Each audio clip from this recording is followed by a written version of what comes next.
सारे question most important है, paper में बार बार पूछे जाने वाले हैं, इसलिए सारे क्वेश्चन को आप ध्यान से देखेंगे ताकि याद करते हुए चलेंगे, ताकि फिर से आपको याद करने की जरूरत ना पड़े। एक बार देख ले ताकि याद हो जाए। तो दोस्तों और आप कमेंट करके भी बताएंगे कि आपके इन 50 प्रश्नों में से कितने प्रश्न सही हुए, तो कमेंट आप दोस्तों जरूर करिएगा। देखिए दोस्तों, पहला मोस्ट इंपोर्टेंट क्वेश्चन है, प्रश्न है क्लोरोफॉर्म का प्रयोग किस रूप में किया जा सकता है? तो आंसर हो जाएगा क्लोरोफॉर्म का प्रयोग निश्चेतक के रूप में किया जा सकता है। ठीक है, तो क्या होती है, सांस के साथ अगर जो क्लोरोफॉर्म लिया जाए तो क्या होती है, बेहोशी की हालत में ला देती है आदमी को, तो क्या हो जाएगा, निश्चेतक। ऑप्शन नंबर बी सही हो जाएगा। नेक्स्ट दोस्तों क्वेश्चन देखिए, अगला प्रश्न भी मोस्ट इंपोर्टेंट है, ये भी बहुत बार पेपर में पूछा जा चुका है। मानव शरीर में क्रोमोसोम्स की संख्या होती है, कितनी होती है? तो कौन सा ऑप्शन आपका सही हो जाएगा? ऑप्शन नंबर ए 46 होती है। कहीं कहीं दोस्तों इसको क्या लिखा रहता है, जोड़ी में लिखा रहता है, तो जोड़ी में अगर जो रहता है तो 23 जोड़ी का मतलब ही क्या हो जाएगा, 46 हो जाएगा। आप इसे भी याद रखेंगे। नेक्स्ट क्वेश्चन देखिए, अगला प्रश्न भी इंपॉर्टेंट है, मोस्ट इंपॉर्टेंट है, ये भी बहुत बार पेपर में पूछा जा चुका है।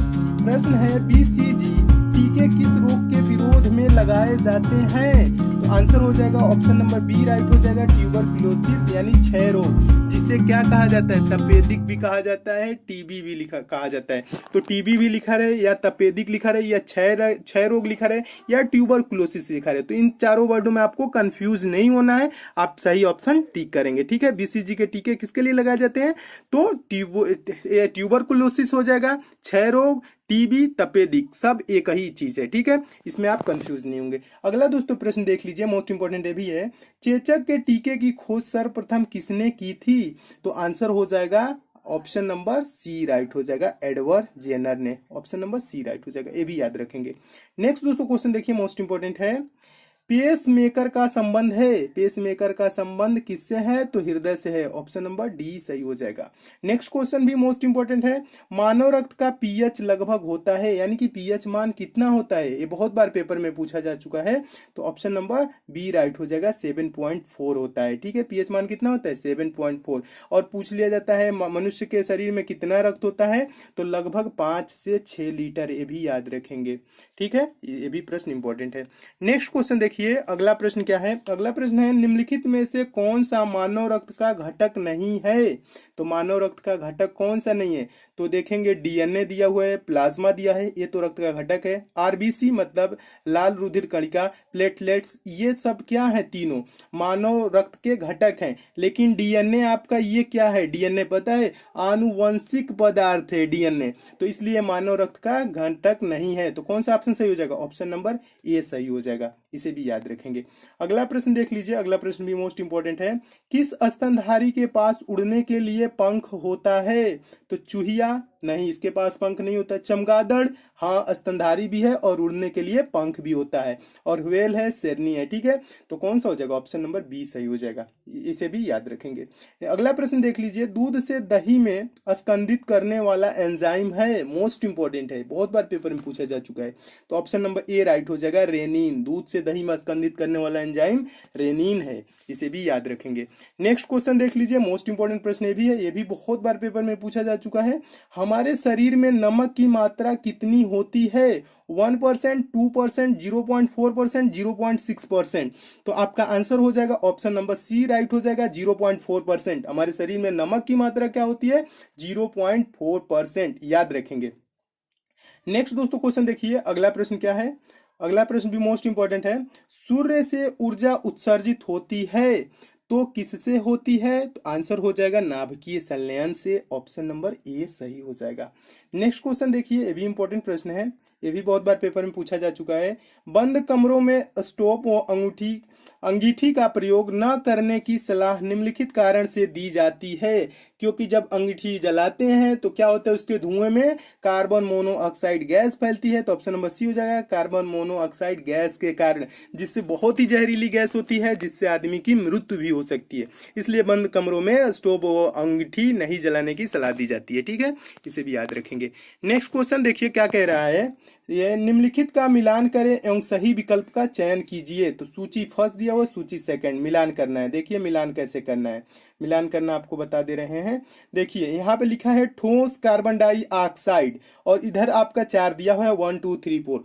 तो ठोस कार्बन डाइऑक्साइड किसे कहा जाता है? तो शुष्क बर्फ, ठोस कार्बन डाइऑक्साइड शुष्क बर्फ कहा जाता है। और कैल्शियम कार्बोनेट दूसरा है, तो ये किसे कहा जाता है कैल्शियम कार्बोनेट? तो संगमरमर। ऑप्शन नंबर ये क्या हो जाएगा इधर सूची सेकंड में तीसरा हो जाएगा, यानी कि इसका ए का दूसरा, बी का तीसरा। और ये है कार्बोनिक एसिड। कार्बोनिक एसिड किसे कहा जाता है? तो क्या हो जाएगा, सोडा वाटर को कार्बोनिक एसिड कहा जाता है। ये चौथा हो जाएगा। अब बचा लास्ट वाला, अगर जो आपको याद भी नहीं है तो जो बच जाता है उसे आप टिक कर देते हैं। ठीक है, तो देखिए सोडियम बाइकार्बोनेट है, तो सोडियम बाइकार्बोनेट को क्या हो जाएगा, बेकिंग सोडा, यानी कि पहला। तो दोस्तों इस टाइप के प्रश्न को क्या करेंगे, अगर जो इसमें से आपको 2 याद है, 3 याद है, तो आप आसानी से सॉल्व कर लेंगे। एक भी याद है तो ज्यादातर चांसेस बनता है कि आप सही कर लें। तो इसको कैसे मिलाएंगे, ए का दूसरा था, बी का तीसरा था, तो ऑप्शन में देखेंगे ए का दूसरा, बी का तीसरा कौन है, और ये इसे देखेंगे तो कौन सा ऑप्शन नंबर ए मिल रहा था। ए का दूसरा दिया है, बी का तीसरा दिया हुआ है। 2 आपको याद है तो देखेंगे ए का दूसरा, बी का तीसरा, ए और बी यही मिल रहा है पहले ऑप्शन में, और पहला ही ऑप्शन आपका सही हो जाएगा। और 2 याद नहीं है तभी आप इसको कर सकते हैं। या सी डी याद रहता तो आपको याद रहता सी का चौथा और डी का पहला, तो आप ऐसे भी चौथा पहला देखते तो कि एक ही ऑप्शन में है, वो की ऑप्शन नंबर ए में है, तो ऑप्शन नंबर ए सही हो जाता है। इसमें आपको अगर जो 2 याद है तो आप 100% इसको सही करने के चांस में रहते हैं। ठीक है, नेक्स्ट दोस्तों क्वेश्चन देखिए, अगला प्रश्न क्या है। अगला प्रश्न है, स्टील के संरक्षण प्रतिरोध में वृद्धि करने के लिए इसमें मिलाया जाता है, तो क्या मिलाया जाता है, तो क्रोमियम। ऑप्शन नंबर सी सही हो जाएगा, क्रोमियम मिलाया जाता है। नेक्स्ट क्वेश्चन देखिए, अगला प्रश्न है, अगला प्रश्न भी मोस्ट इंपोर्टेंट, ये भी बहुत बार पेपर में पूछा जा चुका है।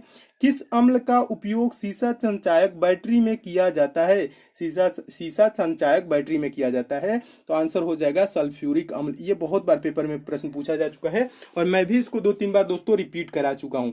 और सल्फ्यूरिक अम्ल की जगह कहीं के उसका फॉर्मूला लिखा रहता है, क्या लिखा रहता है, H2SO4, ये भी लिखा रहता है। ठीक है, तो कंफ्यूज नहीं होंगे, H2SO4 भी लिखा रहे तो आप उसे टिक कर देंगे। ठीक है, नेक्स्ट क्वेश्चन देखिए, अगला प्रश्न क्या है, अगला प्रश्न भी इंपॉर्टेंट है। किसी तत्व के तुल्यांकी भार तथा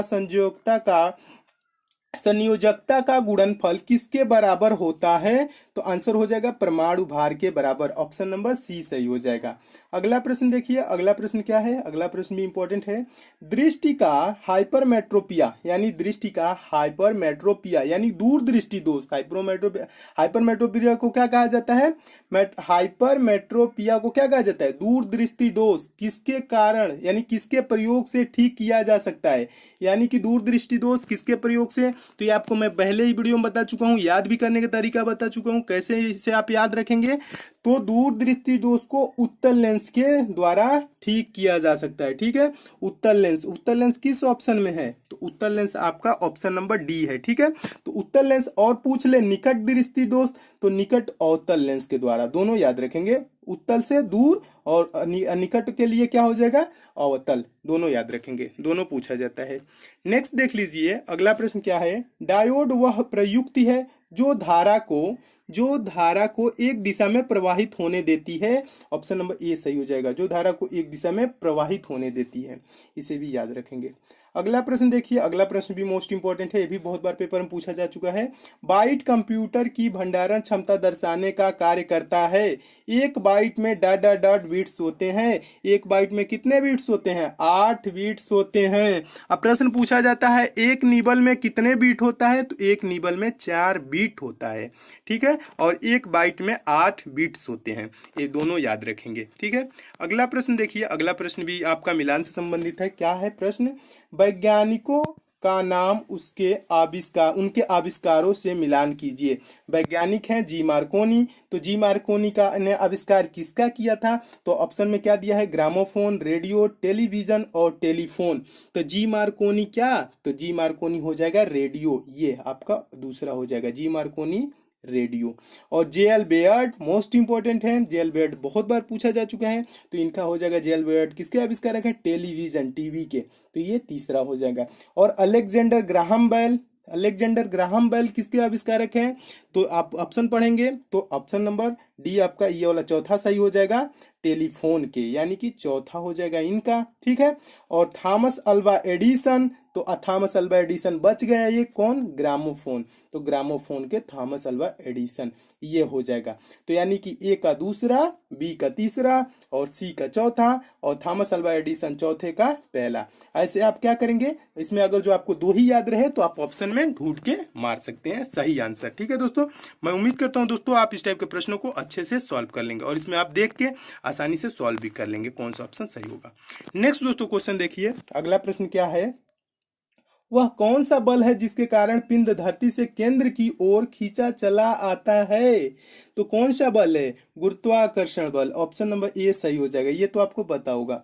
नेक्स्ट दोस्तों क्वेश्चन देखिए, अगला प्रश्न भी मोस्ट इंपोर्टेंट है, किसी घड़ी के लोलक की लंबाई बढ़ाए जाने पर क्या होता है, अवधि बढ़ती है वह घड़ी पीछे हो जाती है, अवधि बढ़ जाएगी और घड़ी सुस्त हो जाएगी, सुस्त हो जाएगी तो क्या होगी, पीछे हो जाएगी। तो ऑप्शन नंबर ए सही हो जाएगा, आप इसे भी याद रखेंगे। ठीक है दोस्तों, नेक्स्ट दोस्तों क्वेश्चन देखिए, अगला प्रश्न भी इंपॉर्टेंट है, मोस्ट इंपॉर्टेंट है, ल्यूमेन किसका मात्रक है, ये पूछा जाता है, ल्यूमेन किसका मात्रक है। तो आंसर हो जाएगा ज्योतिफ्लक्स का, ऑप्शन नंबर सी सही हो जाएगा। ठीक है, ज्योतिफ्लक्स ऑप्शन नंबर सी। कहीं कहीं दोस्तों दिया रहता है प्रकाशमिति शक्ति, अगर जो प्रकाशमिति ना लिखा रहता और प्रकाशमिति शक्ति पूरा लिखा रहता तो ज्योतिफ्लक्स को प्रकाशमिति शक्ति भी कहा जाता है। तो सिर्फ प्रकाशमिति नहीं कहा जाता है, प्रकाशमिति शक्ति भी कहा जाता है। तो आप याद रखेंगे ल्यूमेन किसका मात्रक है, तो ज्योतिफ्लक्स याद रखेंगे, यही ज्यादातर पूछा जाता है। ठीक है, नेक्स्ट क्वेश्चन है, महान वैज्ञानिक आर्किमिडीज संबंधित थे किस देश से, तो ग्रीस से। ग्रीस किस ऑप्शन में है, तो ऑप्शन नंबर डी में है, तो ये आपका सही हो जाएगा। नेक्स्ट क्वेश्चन देखिए, मोस्ट इंपोर्टेंट ये भी प्रश्न है, केल्विन स्केल में मानव शरीर का सामान्य तापमान कितना होता है। केल्विन स्केल में पूछ रहे हैं तो 310 केल्विन, ऑप्शन नंबर बी सही हो जाएगा। मोस्ट इंपोर्टेंट प्रश्न है दोस्तों, आप इसे जरूर याद रखेंगे क्योंकि ये पेपर में बहुत बार पूछा जा चुका है। ठीक है, अगला प्रश्न देखिए, अगला प्रश्न क्या है, अगला प्रश्न भी इंपॉर्टेंट ही प्रश्न है, ये देख लीजिए। अगला प्रश्न आपका है, उच्च कार्य निष्पादन कंप्यूटिंग सुविधा मिहिर को किस स्थान पर राष्ट्र को समर्पित किया गया। तो आंसर हो जाएगा नोएडा में, ऑप्शन नंबर बी सही हो जाएगा, इसे भी याद रखेंगे। नेक्स्ट दोस्तों देखिए, करंट अफेयर से, करंट अफेयर कुछ क्वेश्चन देख लीजिए, उसके बाद जनरल नॉलेज के आपको क्वेश्चन दिखा देंगे। देखिए करंट अफेयर का है, टेनिस ग्रैंड स्लैम प्रतियोगिता ऑस्ट्रेलियन ओपन 2018 का पुरुष एकल खिताब किसने जीता। तो आंसर हो जाएगा रोजर फेडरर, कौन है, ऑप्शन नंबर सी सही हो जाएगा, रोजर फेडरर, इसे याद रखेंगे, मोस्ट इंपॉर्टेंट प्रश्न है। नेक्स्ट क्वेश्चन देखिए, अगला प्रश्न भी इंपॉर्टेंट है, 37वें भारतीय अंतर्राष्ट्रीय व्यापार मेले का आयोजन कहाँ किया गया। तो कहाँ किया गया, नई दिल्ली में, ऑप्शन नंबर ए सही हो जाएगा। अगला प्रश्न देखिए, अगला प्रश्न क्या है, अगला प्रश्न मोस्ट इंपोर्टेंट है, आप इसे जरूर याद रखेंगे। वर्ष 2017-18 में सकल घरेलू उत्पाद जीडीपी की वृद्धि दर कितने प्रतिशत रहने का अनुमान है। तो 6.75%, ऑप्शन नंबर बी सही हो जाएगा, आप इसे जरूर याद रखेंगे। ये पेपर नया नया जितने भी पेपर होने वाले हैं सभी पेपर में पूछे जाएंगे 2018-19 में जो भी पेपर होगा। ठीक है, तो आप इसे जरूर याद रखेंगे, 6.75%। नेक्स्ट क्वेश्चन क्या है, दिसंबर 2017 में अमेरिका के किसी शहर की पहली सिख महिला मेयर बनने का गौरव किसे प्राप्त हुआ। तो उनका नाम क्या है, प्रीत दिदबल, ऑप्शन नंबर सी सही हो जाएगा। ठीक है, नवजोत कौर को नहीं मारेंगे, कौर समझ के आप आगे वो समझ लेंगे सिख, तो ये आप गलत कर देंगे। ठीक है, प्रीत दिदबल नाम है, ये भी क्या है, सिख ही है। नेक्स्ट क्वेश्चन देख लीजिए, अगला प्रश्न क्या है, अगला प्रश्न भी इंपॉर्टेंट है, जनवरी 2018 में किस भौतिक विज्ञानी को जीडी बिड़ला सम्मान 2016 से सम्मानित किया गया।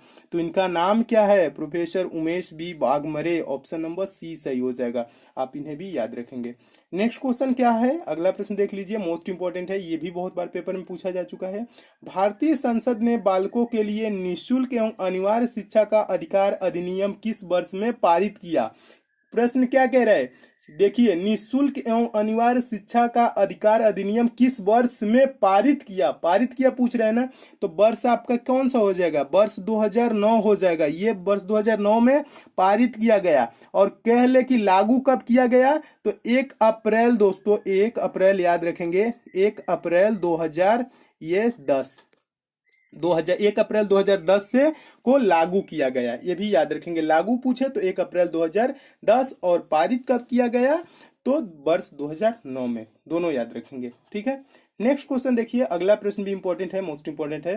भारतीय संविधान के किस अनुच्छेद के अंतर्गत प्रसूति सहायता का उल्लेख है? तो आपका अनुच्छेद 42 हो जाएगा, ऑप्शन नंबर सी सही हो जाएगा, इसे भी याद रखेंगे। अगला प्रश्न देखिए, अगला प्रश्न क्या कह रहा है, अगला प्रश्न भी मोस्ट इंपॉर्टेंट है, ये भी बहुत बार पेपर में पूछा जा चुका है। प्रश्न है, भारत में उच्च जन्म दरों का कारण है, यानी कि जन्म दर सबसे ज्यादा होने का, वृद्धि होने का कारण क्या है? तो ऑप्शन पढ़ेंगे, शिक्षा की कमी, हाँ सही है, संयुक्त परिवार प्रथा, ये भी सही है, सामाजिक अंधविश्वास, ये भी सही है, उपयुक्त सभी, तो ऑप्शन नंबर डी सही हो जाएगा। शिक्षा की कमी के कारण भी जन्म दर में वृद्धि होता है, संयुक्त परिवार लोग सोचते हैं कि बड़ा परिवार हो, तो ये भी होता है, क्या होता है, जन्म दरों में वृद्धि का कारण। और सामाजिक अंधविश्वास भी कुछ होते हैं कि हमें बेटे ही चाहिए, बेटी नहीं चाहिए, तो उसके चक्कर में क्या होता है, 4-5 लड़कियां हो जाती हैं। तो ये चीज आपको नहीं देखना है, आपको क्या करना है, शिक्षा में जब आपकी क्या होगी, शिक्षा में कमी नहीं रहेगी तो आदमी अंधविश्वास भी नहीं रहेगा और संयुक्त परिवार प्रथा ये सब नहीं रहेंगे तो उच्च जन्म दर में वृद्धि नहीं होगी। तो ये चीज क्या हो जाएगा, ऑप्शन नंबर डी सही हो जाएगा, आप इसे याद रखेंगे, ये प्रश्न बहुत बार पूछा जा चुका है। नेक्स्ट क्वेश्चन है, अगला प्रश्न देख लीजिए, भारत में कितने राष्ट्रीयकृत बैंक है? भारत में कितने राष्ट्रीयकृत बैंक है? मोस्ट इंपॉर्टेंट दोस्तों ये प्रश्न है, ये बहुत बार पेपर में पूछा जा चुका है, आप इसका आंसर जरूर याद रखेंगे, 19। भारत में राष्ट्रीयकृत 19 बैंक है, आप जरूर याद रखेंगे, ये बहुत बार पेपर में पूछा जा चुका है। नेक्स्ट क्वेश्चन देखिए, अगला प्रश्न क्या है, वर्ष 2011 की जनगणना के अनुसार भारत में महिला साक्षरता कितनी है? भारत में महिला साक्षरता कितनी है ये पूछ रहा है, तो 64.6%, ऑप्शन नंबर सी सही हो जाएगा। अब पूछ ले कुल साक्षरता कितनी है, तो ये भी याद रखेंगे, 73%, 73% कुल साक्षरता है भारत में। अब पूछ ले सिर्फ पुरुष की यानी कि मेल की कितनी है, तो आप इसे भी याद रखेंगे, मेल की साक्षरता यानी कि पुरुष की साक्षरता कितनी है, 80.9%, 80.9%, ये भी याद रखेंगे। पुरुष की अगर जो पूछता तो 80.9, ये वाला आपका ऑप्शन नंबर ए हो जाता, और कुल पूछता तो ये आपका हो जाता, महिला का पूछा है 64.6%। आप सब याद रखेंगे, ये सब आंकड़े पूछे जाते हैं पेपर में। नेक्स्ट देख लीजिए क्या है, अगला प्रश्न क्या है, चिल्का झील किस राज्य में स्थित है? तो चिल्का झील उड़ीसा में है, और ये उड़ीसा चिल्का झील किसके लिए प्रसिद्ध है? झींगा मछली के लिए ज्यादा प्रसिद्ध है, ये भी पूछा जाता है, ये भी याद रखेंगे। अगला प्रश्न भी मोस्ट इंपॉर्टेंट है, भारत का सर्वोच्च पर्वत शिखर है, भारत का पूछ रहे हैं, तो भारत का सर्वोच्च पर्वत शिखर कौन सा है? केटू है, ऑप्शन नंबर बी सही हो जाएगा। नेक्स्ट दोस्तों क्वेश्चन देखिए, अगला प्रश्न क्या है, अगला प्रश्न भी मोस्ट इंपॉर्टेंट है, किस देश को उगते हुए सूर्य का देश कहा जाता है? तो उगते हुए सूर्य का देश जापान को कहा जाता है, ऑप्शन नंबर ए सही हो जाएगा, ये भी बहुत बार पेपर में पूछा जा चुका है। नेक्स्ट क्वेश्चन देखिए, अभी मोस्ट इंपॉर्टेंट है, उत्तरी ध्रुव पर पहुंचने वाला प्रथम व्यक्ति थे, उत्तरी ध्रुव पर पहुंचने वाले प्रथम व्यक्ति कौन है?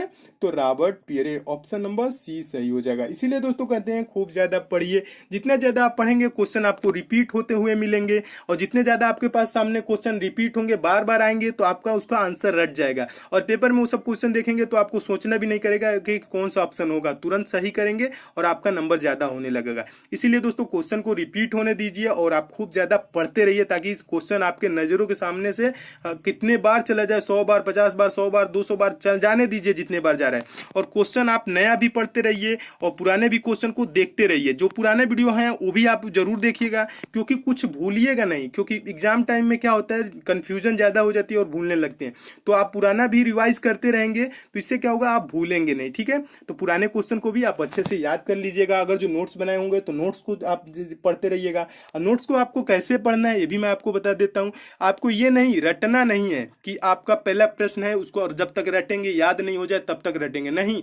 क्या करना है, अगर जो 1 से 100 तक क्वेश्चन है तो आपको क्या करना है, 1 से 100 तक क्वेश्चन को एक बार माइंड को शांत करके अच्छे दिमाग से क्या करेंगे, स्लो धीरे धीरे पढ़ लेंगे, यानी कि ध्यान से पढ़ लेंगे 100 क्वेश्चन। फिर उसके बाद से अगला क्वेश्चन आप पढ़ेंगे, फिर 100 क्वेश्चन क्या करेंगे, 100 क्वेश्चन 2-3 बार अगर जो पढ़ लेंगे तो आपको ऐसे याद हो जाएगा। एक एक प्रश्न याद करेंगे तो ऐसे याद भी नहीं होता है और भूलने का ज्यादा चांस रहता है। तो आपको धीरे धीरे क्या करना है, पढ़ना है, यानी कि धीरे धीरे एकदम ऐसे मिला मिला के नहीं, धीरे धीरे पढ़ने का मतलब है ध्यान से पढ़ेंगे, ध्यान से पढ़ेंगे। 100 क्वेश्चन जब पढ़ लेंगे फिर अगला क्वेश्चन पढ़ेंगे, ऐसे पिछले वाला भी आप रिवाइज करते जाएंगे, तो इससे क्या होगा, आप कभी भूलेंगे नहीं। क्वेश्चन आपके नजरों के सामने से 4-5 बार भी गुजर जाएगी तो इससे क्या होगा, आपको याद रहेगा और पेपर में आप भूलेंगे नहीं, अच्छा स्कोर करेंगे। याद करने का यही तरीका है, ठीक है। नेक्स्ट देखिए क्वेश्चन क्या है, मोस्ट इंपॉर्टेंट है। चर्चित पुस्तक a brief history of time के लेखक कौन है? कौन सी पुस्तक? A brief history of time के लेखक कौन है? तो आंसर क्या हो जाएगा बताइए। ये बहुत बार पेपर में पूछा जा चुका है, तो Stephen Hawking, option number B सही हो जाएगा, इसे भी याद रखेंगे। नेक्स्ट देख लीजिए, मिलान करने वाला है। क्या मिलान आपको करना है? निम्नलिखित का मिलान करें। सूची फर्स्ट दिया है, सूची सेकंड, प्रांत दिया है और भाषा दिया है। तो बताइए केरल की भाषा कौन सी है, केरल में कौन सी भाषा बोली जाती है? चारों ऑप्शन आपको दिखा दे रहे हैं। तो केरल में मलयालम बोली जाती है, ये दूसरा सही हो जाएगा। और तमिलनाडु में कौन सी बोली जाती है, ये भी पूछा जाता है। तमिलनाडु में तमिल भाषा बोली जाती है। और कर्नाटक में क्या बोला जाता है? तो कन्नड़ बोला जाता है, इसे भी याद रखेंगे। और आंध्र प्रदेश जो बच गया वही हो जाएगा, आंध्र प्रदेश में तेलुगु तीसरा हो जाएगा, इसे भी याद रखेंगे। ये सब भी पेपर में पूछे जाते हैं। नेक्स्ट दोस्तों क्वेश्चन देखिए, अगला प्रश्न क्या है? अगला प्रश्न है तालचेर उड़ीसा निम्न में किसके लिए प्रसिद्ध है? निम्न में से किसके लिए प्रसिद्ध है? इस्पात के लिए, उर्वरक के लिए, कोयला के लिए, इनमें से कोई नहीं। तो ऑप्शन नंबर आपका सी सही हो जाएगा, कोयला के लिए तालचेर उड़ीसा जो है उड़ीसा में है, ये प्रसिद्ध है। नेक्स्ट क्वेश्चन देखिए, मोस्ट इंपॉर्टेंट है। देश बंधु के नाम से कौन विख्यात थे? तो कौन है? Chittaranjan Das, option number C सही हो जाएगा। और दोस्तों देश बंधु का मतलब क्या होता है पता है? राष्ट्र का मित्र, जो राष्ट्र का मित्र है उसे ही देश बंधु कहा जाता है, देश का जो मित्र होता है। नेक्स्ट क्वेश्चन देखिए, अगला प्रश्न क्या है? अगला प्रश्न भी मोस्ट इंपॉर्टेंट है। बौद्ध धर्म के संस्थापक गौतम बुद्ध का जन्म कहाँ हुआ? बोध गया, सारनाथ, कुशीनगर, लुम्बिनी। तो आंसर आपका कौन सा सही हो जाएगा? लुम्बिनी, ऑप्शन नंबर डी सही हो जाएगा। और लुम्बिनी कहाँ है वर्तमान में? तो नेपाल में है, ये भी याद रखेंगे। नेक्स्ट दोस्तों क्वेश्चन देखिए, अगला प्रश्न भी मोस्ट इंपॉर्टेंट है। निम्नलिखित में से कौन विजयनगर साम्राज्य की स्थापना की थी? तो विजयनगर साम्राज्य की स्थापना हरिहर व बुक्का ने की थी, हरिहर एवं बुक्का, याद करें रखेंगे नाम, ये प्रश्न भी बहुत बार पूछा जा चुका है। नेक्स्ट क्वेश्चन देखिए, ये भी मोस्ट इंपॉर्टेंट प्रश्न है। अल हिलाल समाचार पत्र का प्रकाशन किसने किया था? तो आंसर हो जाएगा अबुल कलाम आजाद ने, ऑप्शन नंबर डी सही हो जाएगा। और किस सन में किया था? तो 1912 में किया था, ये भी याद रखेंगे। नेक्स्ट दोस्तों क्वेश्चन देखिए, अगला प्रश्न भी मोस्ट इंपॉर्टेंट है। हाल ही में किस देश में 200 किलोमीटर यानी कि लंबे ध्वज का अनावरण किया गया? देखिए कितना लंबा है, 200 किलोमीटर लंबे ध्वज का अनावरण किया गया। तो कौन सा देश है? Bolivia, option number D right हो जाएगा, बोलीविया, याद रखेंगे। नेक्स्ट दोस्तों क्वेश्चन देखिए, अगला प्रश्न भी मोस्ट इंपॉर्टेंट है। भारत में सबसे लंबा यात्री रेल मार्ग जोड़ता है, कौन जोड़ता है? तो आंसर हो जाएगा ऑप्शन नंबर सी, डिब्रूगढ़ और कन्याकुमारी को, डिब्रूगढ़ और कन्याकुमारी को। और एक और चीज इससे याद रखेंगे, इस पे कौन ट्रेन चलती है? विवेक एक्सप्रेस, भारत की सर्वाधिक दूरी तय करने वाली ट्रेन है, वही यहाँ से यहाँ तक की दूरी तय करती है, डिब्रूगढ़ से और कन्याकुमारी के बीच, ठीक है। कौन एक्सप्रेस है? विवेक एक्सप्रेस, भारत की सर्वाधिक दूरी तय करने वाली ट्रेन है, ये भी पूछा जा सकता है, तो आप याद रखेंगे। नेक्स्ट क्वेश्चन देखिए, इंपॉर्टेंट प्रश्न है। भारत में वर्तमान में भारत के रेल मंत्री कौन है? तो रेल मंत्री कौन है? पीयूष गोयल है। दोस्तों पिछले पार्ट आप देखे होंगे, 9वां पार्ट, उसमें एक प्रश्न गलत हो गया था, सिली मिस्टेक थोड़ी सी हो गई है, ह्यूमन एरर दोस्तों हो जाता है कभी कभी, इतना रीड करते करते कभी कभी फिसल जाता है जबान और गलत हो जाती है, तो आप बुरा ना मानिएगा। उसमें 49 नंबर दोस्तों क्वेश्चन था, उत्तर पश्चिम रेलवे का मुख्यालय कहाँ है? तो उसका दोस्तों उसमें मैं जबलपुर बता दिया था, जबलपुर नहीं है, जयपुर है। उसका सही आंसर याद रखेंगे दोस्तों, क्या प्रश्न था? उत्तर पश्चिम रेलवे का मुख्यालय कहाँ है? तो आंसर दोस्तों याद रखेंगे जयपुर। उसमें दोस्तों मैं नीचे कमेंट भी करके पिन कर दिया हूं, ताकि जो नए स्टूडेंट हैं उनके लिए भी गलत नहीं होगा। अगर जो आप लोग पढ़ लिए हैं उसे, तो आप लोग जरूर याद रखेंगे, उत्तर पश्चिम रेलवे का मुख्यालय जयपुर में है। तो आप बुरा नहीं मानिएगा, कभी कभी दोस्तों 50 प्रश्नों में 1-2 प्रश्न गलत हो जाते हैं, गलत होते हैं तो आप कमेंट कर दीजिएगा, मैं नीचे उसके आपको जरूर उसका रिप्लाई दूंगा और नेक्स्ट पार्ट में भी बता दूंगा, ताकि आपकी क्वेश्चन एक भी गलत ना हो। मेरा मानना रहता है आपको मैं 100% सही आंसर बताऊं, ठीक है दोस्तों। कभी कभी 1-2 प्रश्न गलत हो जाते हैं और आप उसको मैं नेक्स्ट पार्ट में सही भी कर दूंगा, ठीक है दोस्तों। तो इसमें दोस्तों और भी क्वेश्चन है, उसको मैं नेक्स्ट पार्ट में करा दूंगा। और ये सब दोस्तों आपको क्वेश्चन अच्छे लगे हैं तो वीडियो को लाइक जरूर कीजिए।